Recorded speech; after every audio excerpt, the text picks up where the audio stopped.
Welcome to Family Business World. I'm your host, Dr. Dale Caldwell, and we have a wonderful guest who I'm really just getting to know, Kevin Johnson of K. Johnson Enterprises. Kevin, how are you doing today? I'm doing great. How about yourself? Oh, excellent, excellent. So it's an honor to talk to you.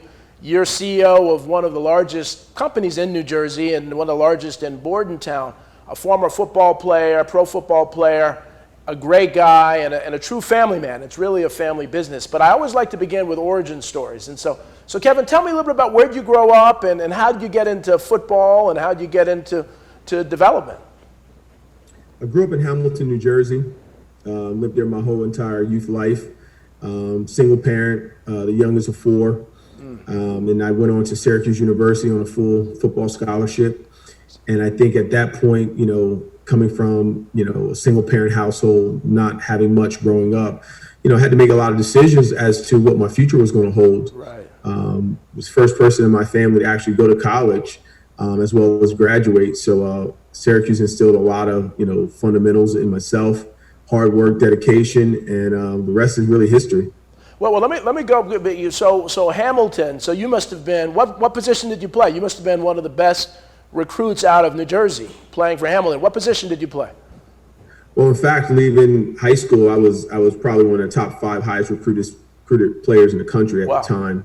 I played quarterback in high school. Nice. Was recruited by a lot of obviously all of the great teams around the country. I think Syracuse was very intriguing for the simple fact that at the time, I wanted to be a communications major, and I'm not sure if everyone knows that Newhouse in Syracuse is one of the best, known, communication schools in the country. But at the time, I really got interested in history, so I majored in history. Oh, wow. Got my bachelor's degree in history education, and that's what I decided to major in. Now, did you ever meet Jim Brown? Yes, Jim was a good guy. He was actually drafted by Cleveland Browns as well. So Jim and I, always communicated, a lot once I got into the National Football League. So Jim's a great guy. Yeah, well, I ask because people don't realize he was the best lacrosse player in the country as well as football player at Syracuse. So and I have a 16-year-old daughter, so I'm just fascinated about colleges and how people make decisions. So now you went to Syracuse as a quarterback. Well, what happened when you were in Syracuse? Well, I just happened to go at Syracuse at the same time as Donovan McNabb. So, obviously, growing up in the New Jersey, Philadelphia area, Donovan McNabb was a great college player, but he was also a great NFL player. So, at the time at Syracuse, he beat me out for the starting job our redshirt freshman year. So I remained his backup for 2 seasons. So going into my junior year, I went to the head coach's office and I said, to the coach, I said, hey, I think I would better help the team out if I moved my position to wide receiver. Wow. And at the time, we had a great wide receiver in Marvin Harrison who was graduating. Unbelievable. And he said that he would spend some time with me during the offseason to help me learn the nuances of the position to allow me to be able to play. So going into my junior year, I had to, tutored by Marvin Harrison during the offseason as he prepared for the National Football League. So I transitioned to wide receiver as a junior. And I played a little bit my junior year, and I started my senior year, and I was drafted the 32nd overall pick to the National Football League by the Cleveland Browns. And when we talked, what really impressed me about you is how you value mentorship, and so having Donovan McNabb and Marvin Harrison as mentors doesn't get much better than that. So that really is pretty impressive. Yeah, it was great, being in college with those guys. I mean, especially. Marvin Harrison was at the time, arguably one of the best wide receivers in college, but now a Hall of Famer, who was elected to the Hall of Fame, I believe, a couple years ago. And Donovan McNabb at the time, in that age of football, there wasn't many black, African American quarterbacks at the time, and just going through that process with Donovan was really intriguing as well as enlightening. To see at the time he was drafted the highest rated African American quarterback at the time, which was the 2nd overall pick to the Philadelphia Eagles.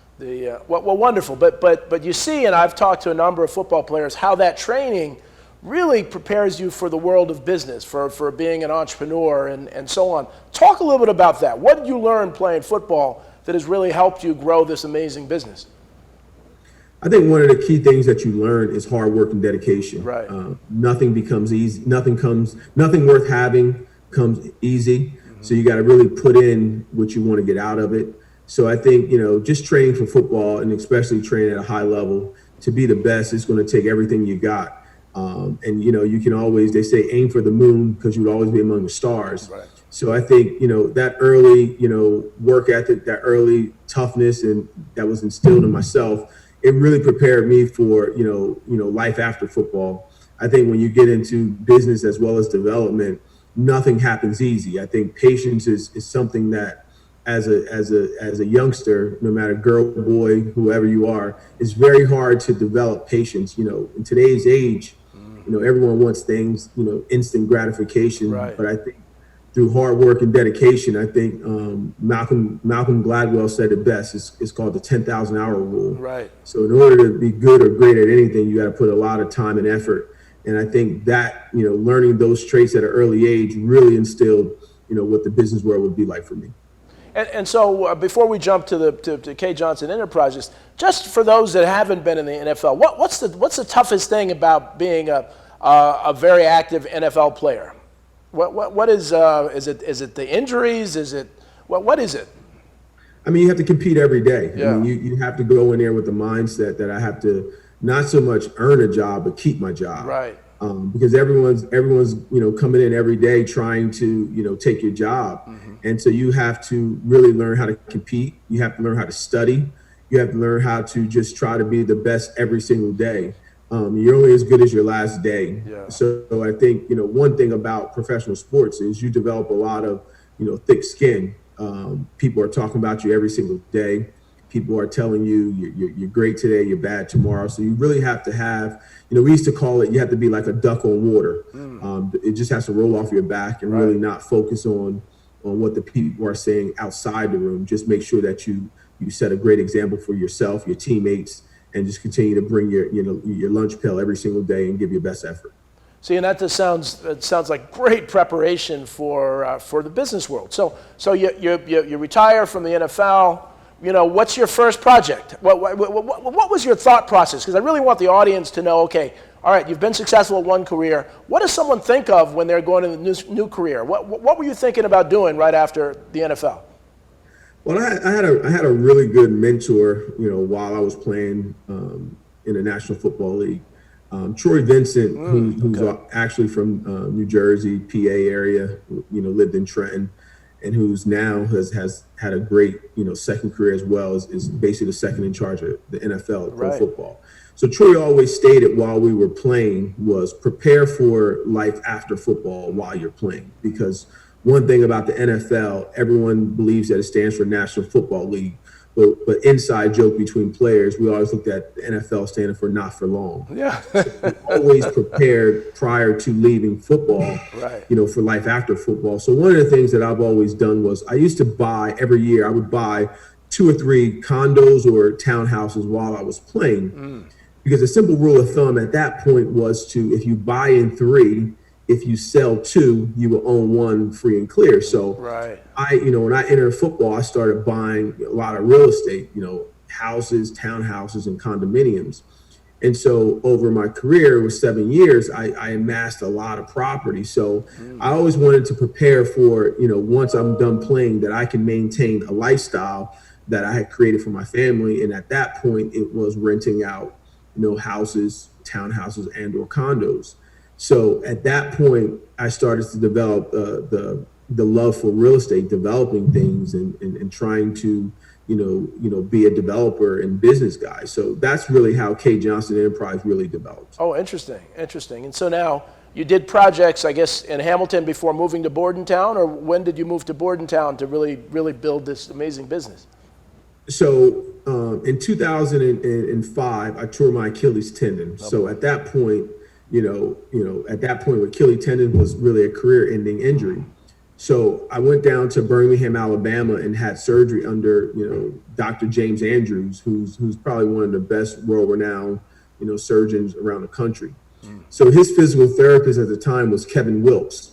And so at that point, I was starting to look for real estate that would actually help me develop a fitness and wellness center. So my theory was, hey, you're leaving pro football. One of the areas that you're pretty familiar with is fitness. So I was actually on the phone with a broker while in Alabama, because I was still, really splitting the fence. I was, getting, recovering from an injury, but also was keeping the door open as to if football was never going to return for me, I was really starting to pave my way to the business world.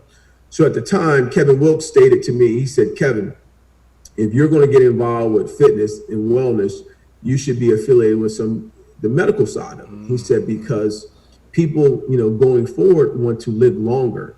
And he said, so that's going to be the wave of the future. So that was really intriguing to me. So I took that valuable piece of information and I started to do some due diligence, back in New Jersey. And one of the key things with real estate is location. Right. So Bordentown became extremely intriguing to me because it's located between the Turnpike. It's on 130, and you have 295, you have 195. So it was located in a great location for proximity to all the major arteries. So, this piece of property where I'm at became available. It was 32 acres. Wow. So I started talking to the owners of the property, and the rest is history. Well, it really is an amazing complex. I really enjoyed the tour a couple weeks ago. So describe it for the audience. In fact, I think we're going to, in a minute, we're going to take a break, and we'll come back and you can describe it. But one of the things before we take the break, I have to say, Kevin, he's a family man. You have how many kids? 3 kids. You have 3 kids. He employs, his whole family, the in-laws and others. It's great job training. And really, he's the kind of role model that we should be seeing on Instagram and Twitter and all this stuff. And it just angers me that we don't see the good NFL folks who are doing it right, who are building a business, who are really growing the community in ways. And we need to really push for that and ask for that as consumers of media and other things. So with that, we're going to take a commercial break. Kevin will come back, and I want you to describe this amazing complex that you've built, or multiple complexes you've built in Bordentown. We will see you in a few minutes on Family Business World.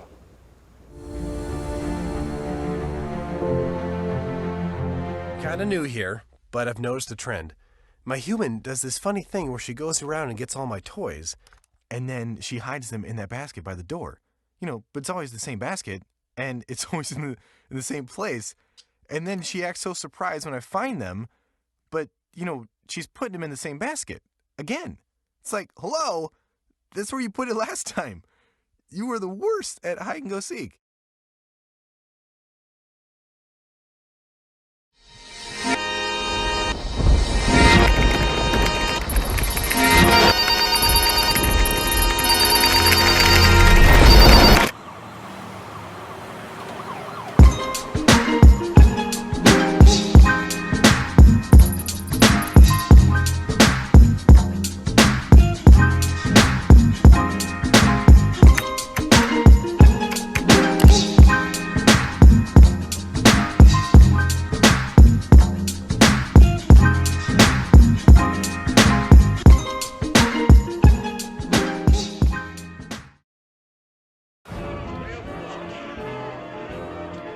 Boardwalks built for fun. Legendary rock and roll clubs. This is how we do it. Casinos by the ocean. Hippity hop. Now that's New Jersey. 130 miles of beautiful beaches.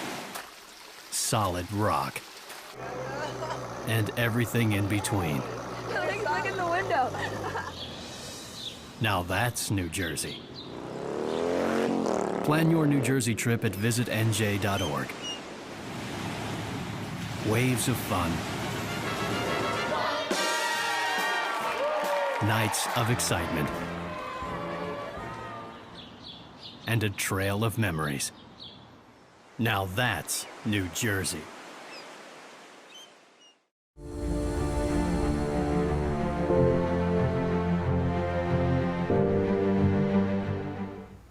Welcome back to Family Business World. I'm your host, Dr. Dale Caldwell, with Kevin Johnson, the CEO of K. Johnson Enterprises. Again, just an amazing individual, incredibly accomplished NFL player. We were just about to describe the facility, this Team 85 and the development in Bordentown. He is one of the largest, if not the largest business in Bordentown. So Kevin, for the audience, what do you have there? Describe the facility. So Team 85 Fitness and Wellness is 120,000 square feet. Wow. Fitness and wellness center. We sort of have, our motto is we have something for everyone. We look at it from the cradle to the grave.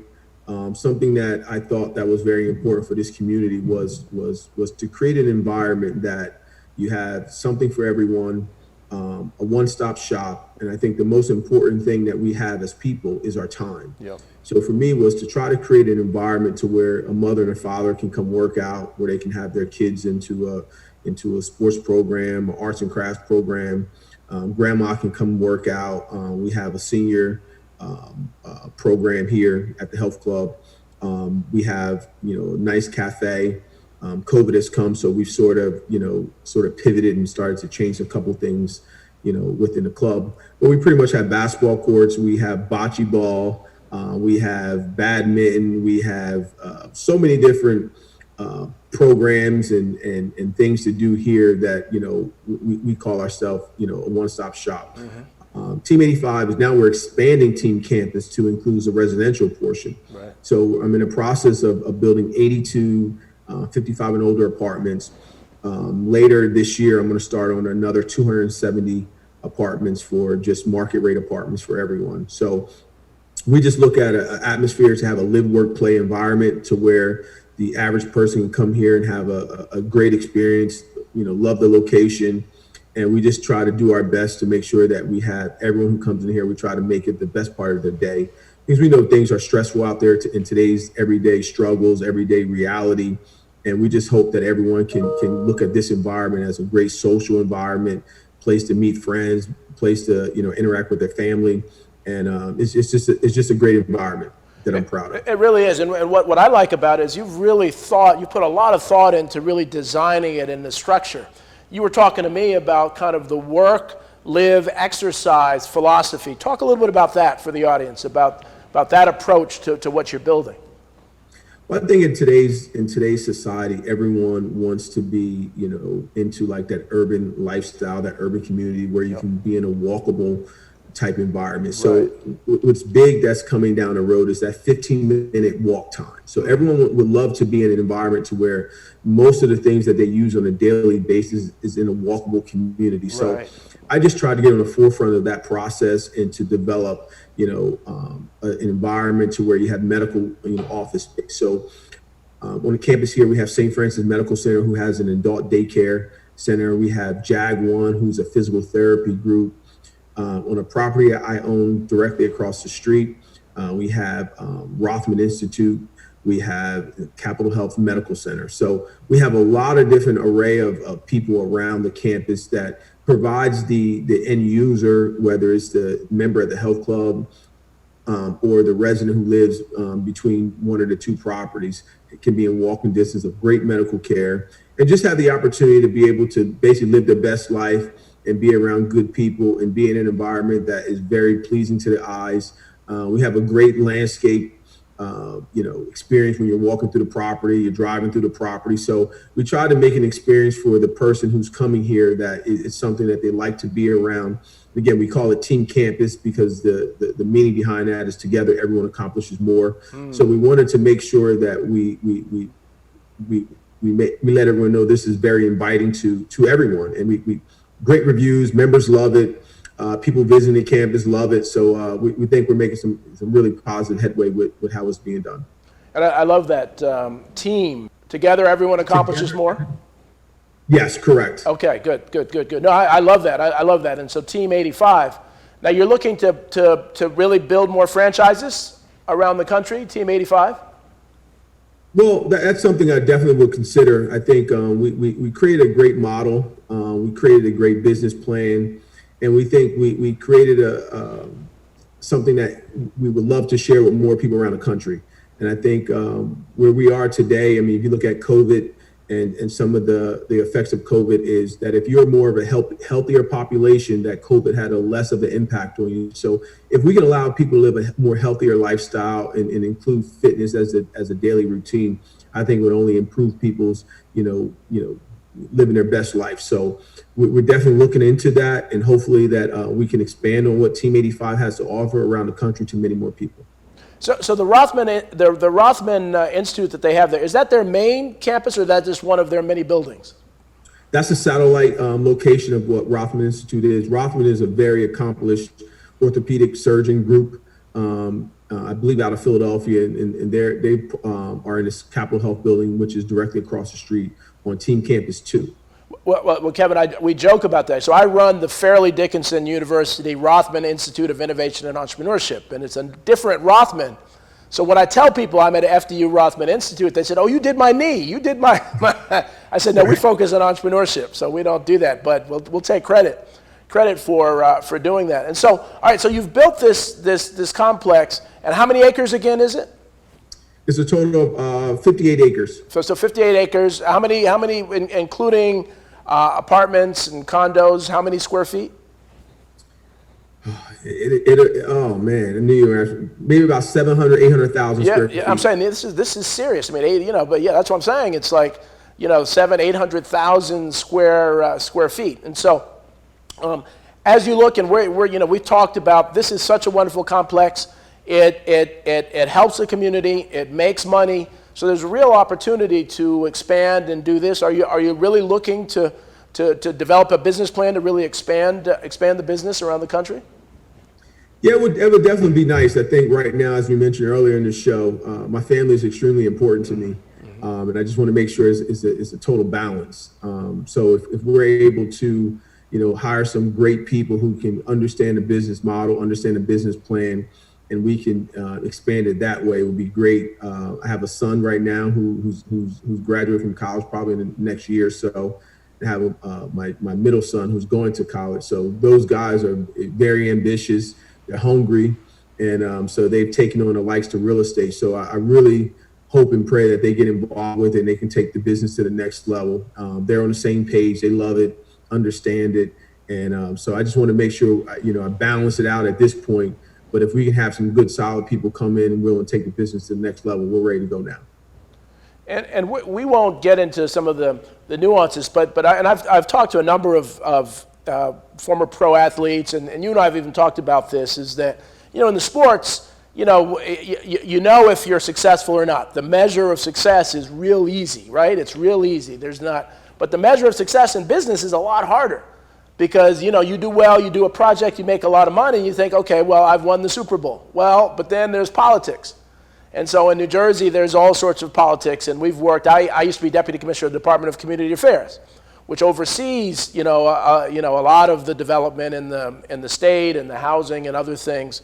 And you just see how, local politics and other things, and we don't have to talk much about that, but it's such a challenge for folks, and especially, and speaking, being very real, for black developers. There are more and more black developers, but it really hasn't been a time for folks to be successful. So it's just wonderful to see you and to see and hear some of the banks that have really supported you and understand that you are a good investment.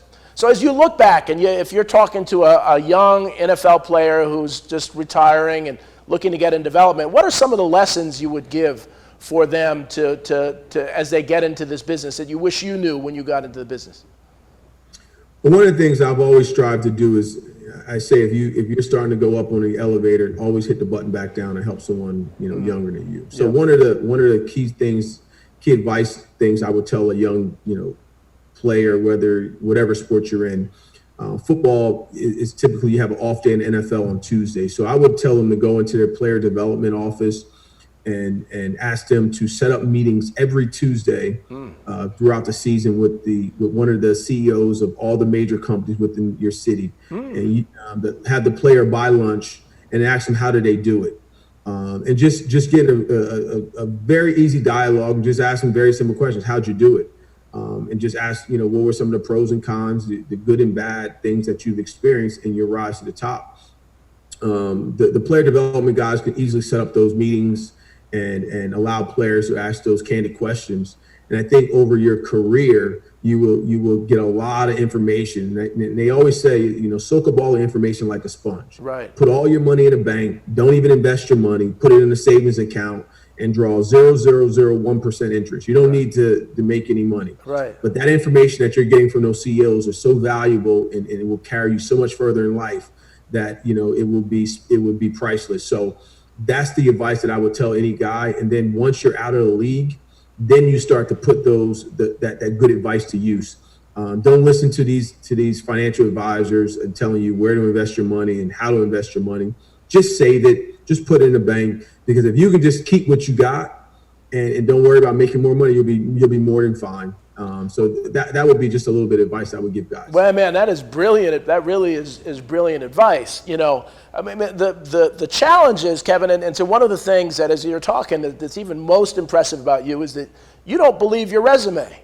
You don't sit there and say, I did this, I did that, I did this. What is your secret? Because so many of the folks come out and they've been blown up so big that they come out thinking they walk on water. And then when they drown, they're surprised. What kept you humble? Well, I think the key thing is a lot of guys want to be the biggest fish in their pond. Right. And I think one of the secret is if you're the biggest fish in your pond, that means your pond's too small. Right. So I always challenge myself to try to get around guys who are thinkers, who have a lot of wisdom, and just ask them how do they do it, and always striving for more. And I think everyone, if you like to compete and you set high goals, you set a goal, you achieve that when you set another one. You can't start to live off the last year's victories. Right. And I think that's what happens a lot of time. Guys get complacent. They have a success. They make some money, and they buy whatever they thought was success. Right. And they stop grinding. They stop working hard. And then you get around people who tell you what you want to hear, and then you drop your biggest asset, which was your mindset, your mentality, your passion, your drive. So you just got to stay around people who are more successful than you are, who continue to have drive. Because what do they say? If you show me your five closest people you hang around with, I'll show you who you are. So if you're not hanging around people who have that dog in them and that grind in them, your flame's gonna go out. Yeah, that is just brilliant advice. That's really brilliant advice. And so I hope some of you out there, especially some of the young athletes, are play this over and over again. You're hearing from somebody who's the real deal, and you're going to hear a lot from Kevin Johnson. He was big in the NFL. He's going to be much bigger afterwards, and for the right reasons. It's not just about making money. It's about having a family. It's about changing community and really changing America. So, Kevin, thank you so much for being on Family Business World. I am looking forward to continuing our relationship and working together. And I want to thank all of you for watching. This has been a great show, actually one of my favorite shows, because Kevin is just such an amazing role model. So thank you all, and we will see you next week on Family Business World.